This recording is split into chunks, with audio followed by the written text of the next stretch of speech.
Bismillah, elhamdülillah və salatu və selamu alə Rasulillah. Əmmə ba'd. Sual verilir ki, hansısa cavabda iftiraş və təvarruk dediniz. Mümkünsə açıqlayardınız bunları. Yəni iftiraş oturuşu,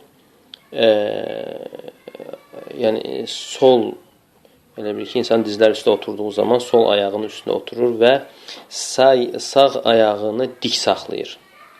Yəni, bu iftiraşdır. Və iftiraş iki təşəhhüdlü namazların birinci təşəhhüdündə iftiraş olur və yaxud da bir təşəhhüd namazlarda da daha yaxın olan görüşə görə iftiraşdır.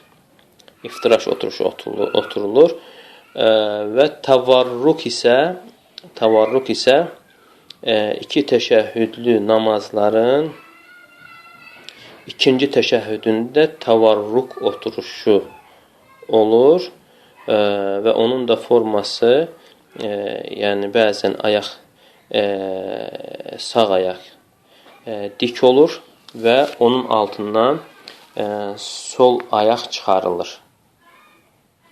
Sol ayaq çıxarılır. Və insan özü yerə oturur. Sol ayağın üstündə yerə oturur. Və ikinci forması da var. Sol ayağı ilə buda arasından çıxarır.